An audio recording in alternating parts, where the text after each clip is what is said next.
வணக்கம் அன்பு மக்களே. இந்த பதிவில் நாம் பார்க்க இருப்பது துலாம் ராசியின் வாராந்திர கிரக ராசி பலன். இந்த ஆகஸ்ட் மாதம் 12ஆம் தேதி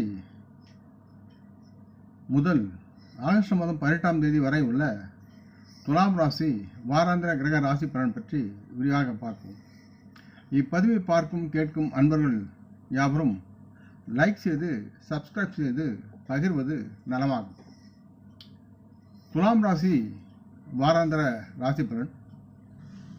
துலாம் ராசி மக்கள் கடந்த காலத்தில் அவர்களுக்கு இருந்த மூட்டு வலி அல்லது முதுகு வலியால் சிரமப்பட்டு வரும் இந்த துலாம் ராசியின் முதியோர்கள் மற்றும் நோயாளிகள் இந்த வாரம் சரியான மருத்துவ ஆலோசனை மற்றும் தங்களது உணவு பழக்கத்தின் மூலமாக நல்லதொரு ஆரோக்கியத்தில் முன்னேற்றம் அடைவார்கள்.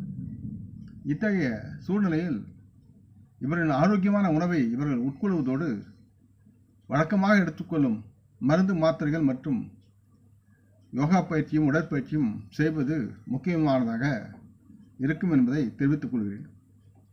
துலாம் ராசியை பொறுத்தவரை கேது பகவான் 12வது வீட்டில் இருப்பதால் இந்த வாரம் துலாம் ராசி மக்கள் கவர்ச்சிகரமான முதலீட்டு வாய்ப்புகளை நீங்கள் சந்திப்பீர்கள். இருப்பினும் ஒவ்வொரு முதலீட்டு வாய்ப்பும் உங்களை நோக்கி வரும்பொழுது நீங்கள் அந்த முதலீடு செய்யும் கம்பெனி பற்றி உட்கார்ந்து அவற்றை விரிவாக பரிசீலிக்க வேண்டும் என்று கேட்டுக்கொள்ளப்படுகிறது. அந்த திட்டங்களை முழுமையாக நீங்கள் படித்த பிறகுதான் உங்கள் பணத்தை அந்த நிறுவனங்களில் முதலீடு செய்ய வேண்டும் என்பதையும் மறக்காமல் உங்கள் நினைவில் வைத்துக் கொள்ள வேண்டும். இதன் மூலம் பல்வேறு ஆபத்துக்களிலிருந்து உங்களை பாதுகாத்துக் கொள்ள முடியும். இல்லையென்றால் உங்கள் பணம் யாவும் நஷ்டத்திற்கு உள்ளாகும். இந்த வாரம் உங்கள் வாழ்க்கையின் பல்வேறு பகுதிகளில் நடக்கும் ஏற்றத்தாழ்வுகள் உங்கள் இயல்பில் சில எரிச்சலை கொண்டு வந்து சேர்க்கலாம். மேலும் உங்களின் தேவையற்ற பிடிவாதமான மனப்பான்மை வீட்டில் உள்ளவர்களுடன் நீங்கள் வாக்குவாதத்தை ஏற்படுத்தக்கூடிய சூழலை உருவாக்கி வரும்.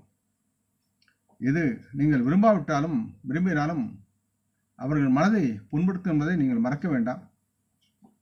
உங்களின் தகராறு உங்களின் குடும்ப உறவுகளுடனும் மற்றும் நெருங்கிய நண்பர்கள் சிலருடனும் உருவாக வாய்ப்புகள் இருக்கிறது.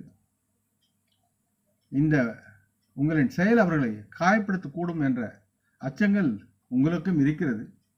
இருந்தாலும் சற்று எச்சரிக்கையாக செயல்படுவது நல்லது.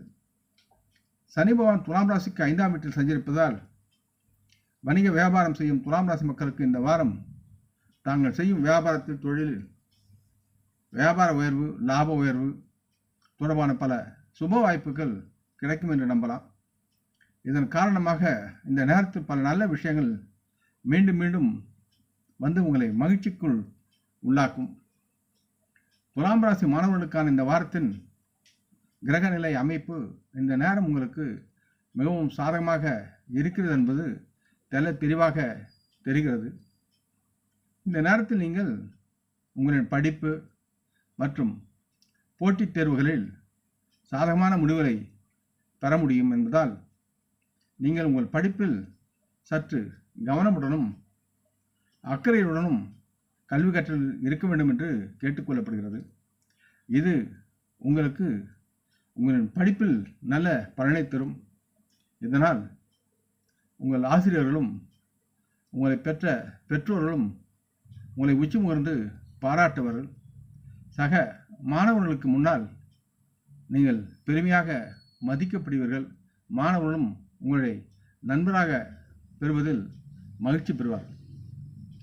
முடிவாக துலாம் ராசி மக்களுக்கு ஆலோசனை என்பது நீங்கள் உங்களின் சீர்தூக்கும் அறிவை பயன்படுத்தி உங்களின் பொருளாதார முதலீடுகளில் அக்கறை கொண்டு செயல்பட வேண்டும். இல்லை என்றால் தங்களின் முதலீடு நட்டமடைய வாய்ப்புகள் அதிகமாக இருக்கிறது என்பதை நீங்கள் மறக்க வேண்டாம். தங்களின் தேர்ந்த அனுபவ அறிவை நன்கு சிந்தித்து தற்கால சூழலுக்கு தக்கவாறு தங்களின் வியாபாரத்தில் செயல்பட்டு லாபத்தை அறுவடை செய்ய தயாராக நீங்கள் இருக்க வேண்டும். இந்த துலாம் ராசி மாணவர்கள் நீங்கள் உங்களை உணர்ந்து தங்களது கல்வியில் கடினமாக உழைத்தால் உங்களின் வெற்றியை உங்களால் பெற முடியும் என்பதை இறுதியாக கூறிக்கொள்கிறேன். வெள்ளிக்கிழமைகளில் அன்னை லட்சுமியை வணங்கி உங்கள் வீட்டு மூத்த பெண்களை அவர்களது பாதம் தொட்டு வணங்கி அவர்களது ஆசீர்வாதத்தை பெறுங்கள். யாவும் நலமாக இருக்கும். இந்த பதிவை கேட்டு லைக் செய்து சப்ஸ்கிரைப் செய்து பகிரும் அன்பர்கள் யாவரும் வரமுடன் நலமாக தேக திரகாத்துர ஆயுள் ஆரோக்கியத்துடன் சகலவிதமான தனதானிய அவரான ஐஸ்வர்யை பெற்று சர்வகாரிய ஜெயத்துடன் வாழ்வாங்க வாழ வேண்டும் என்று இறைவன் பாதம் பணிகிறேன். நம் குடும்ப மூத்தோர்களை வணங்குவோம். வணக்கம். நன்றி.